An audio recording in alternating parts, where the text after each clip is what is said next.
changed between the last time and We'll this start time? with some remarks. Just real Yeah. quick.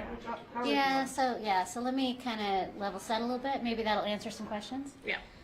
I would start off by saying today for Oregonians, they're in a tougher spot today than they were a week ago, because we now have made it halfway through this process where we're going to see a gas tax increase that is permanent. This is not just a temporary thing, what we're going to pay for a particular project or a particular road. This is a permanent, ongoing increase in cost of living for Oregonians. We used to be 40 cents per gallon. This is going to push it to 46 immediately upon passage. And on top of that, they're going to see their registration fees when they go back every couple of years and they get that new tag for their car. There's going to be sticker shock. And people are going to feel the pain of that when they get their registration, or their title is going up. All those things are increasing. This is a weekend where every worker across the state is going to see less take-home pay because they doubled the price of the payroll tax. Now, we fought really hard to provide alternatives to that. The original challenge that Democrats presented to us was a budget shortfall in the agency that meant folks were going to lose their jobs. And that's real. We can solve for that. And we put out proposals and alternatives to help people stay on the job, make sure that they were striping roads, plowing in the winter, clearing brush in the summer. That, it turns out, isn't actually the problem they were solving for. If you listen to the floor at all today, they were solving for equity. They were solving for a version of the future of our state that is not just, I want to keep people employed. It was pushing towards a system that's more and more expensive on the backs of Oregonians. And they didn't want it. Thousands of Oregonians sent in testimony saying, I can't afford it. I cannot afford this tax. We're talking over 4,000 Oregonians in the course of just a couple of weeks that went ahead and communicated. And that's a lot. That is a lot inside this legislative process to have people engage at that level. It's not common to have that many Oregonians participate and tell us what they think. That's a lot of people. And of those totals, 93% oppose this. Depending on how you look at the numbers, as high as 94. And so that is overwhelming opposition for the people that participated either online, in person, and in written testimony, if you look at all of them. For us as electeds, we have to listen to that. We have to listen to that. Today they didn't. Today they advanced a policy that continues to raise costs for Oregonians, but there's still an opportunity. The Senate has the opportunity over the course of the next couple days to change course and give Oregonians an alternative that does not raise the price of living for them. And I hope that they take that opportunity. The House passed the bill against our opposition, and certainly we put out proposals where they could have chosen a different path. We did not get that done. Now it's up to Oregonians to fight back in the Senate.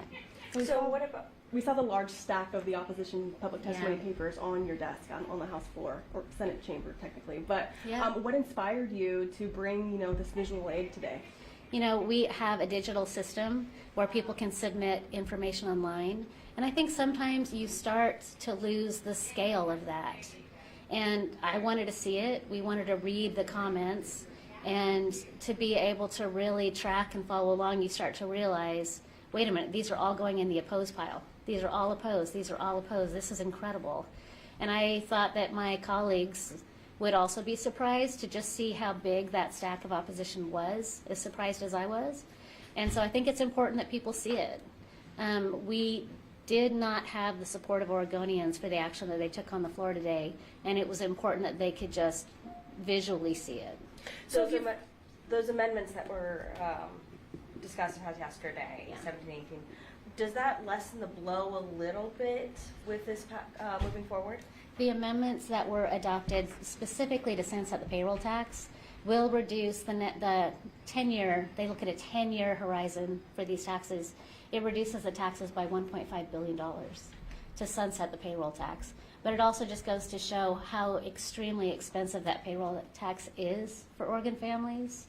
And so I am grateful that we had the opportunity to lower that tax. I think it's also incredibly important that we had the opportunity to advance an amendment that keeps the responsibility for raising taxes and balancing budgets inside the legislative process. Their original bill gave that to unelected bureaucrats, literally to political appointees, to decide what our gas tax should be set at. It was shocking to me. And so I am incredibly grateful that that was pulled out of this bill. It's very important that they adopted that, and I'm grateful for that. If you've been pretty candid about how you feel about this bill. Why then did you decide not to withhold quorum? All along, I have said that we would provide 4 members. And what that expressed from my perspective was we were here all session. The Democrat Party could not come up with a proposal that Oregonians didn't oppose. They had struggles in their own party. They did not get that work done. They called us in for this session, and I wanted to be able to elevate the voices of Oregonians, and I wanted to offer alternatives. And having the chance to be able to try to persuade my colleagues across the aisle to be able to do something that solves for the original problem, which is how do we keep people working, not the bigger problem, how do we just raise taxes on Oregonians.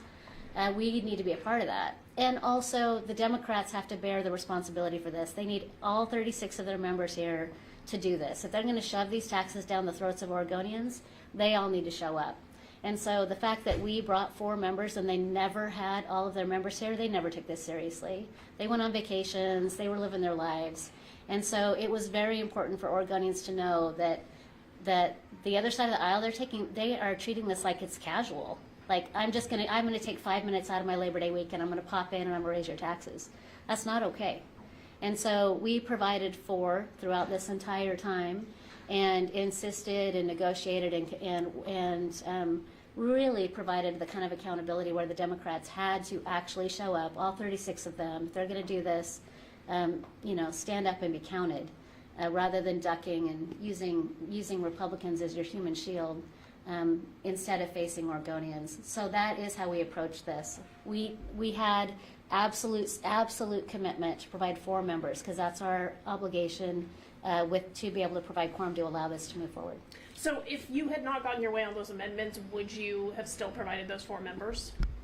Yeah, we were going to provide 4 members, but they were never able to provide the rest of their membership. And so here's how this needs to go. The governor needs to stop increasing costs on Oregonians. We're here today because the governor's proposal was a bad idea. It was a bad idea at the end of session. It's a bad idea now. And we have got to get the governor to start to listen to Oregonians. We're only halfway through this process. If the Senate decides to adopt this, I will lead the charge to send it out to Oregonians. They should have the last word. I can refer the tax features of this measure out to Oregonians, and they can be the ones to decide. Do I agree that this is such a high priority that I'm willing to pay for it? We don't have to let this legislative body that's extremely political and one-sided and is ignoring Oregonians, that does not have to be the last word on this issue. We can keep all the good parts of this bill for the accountability measures and the part that fixes the difference between heavy trucks and light vehicles, that adjustment is technical, but it needed to happen. We can keep all that stuff. But then we pull out the part where you raise taxes and you get signatures and you let Oregonians decide. That has got to happen next. If the Senate doesn't listen to Oregonians and they are going to ignore this entire thing, it is absolutely essential that the tax features of this measure make it in front of Oregonians themselves. They should decide at this point. And how do you feel that one Democrat voted against this and one Republican voted in favor of this effect? I am disappointed that we couldn't be more persuasive with my colleague. But this process is one where we all go home at the end of the day and we face our constituents and we're accountable to our own constituents. And I think that really is the most important part about this, is I'm going to go home and face my constituents for how I voted, and all of us do that.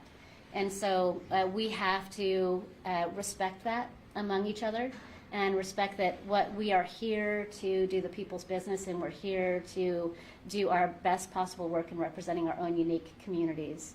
So yeah, it was disappointing to me, but also that's the nature of this work, is that we come here to carry the voices of our community members. Yesterday an issue was that the governor isn't here.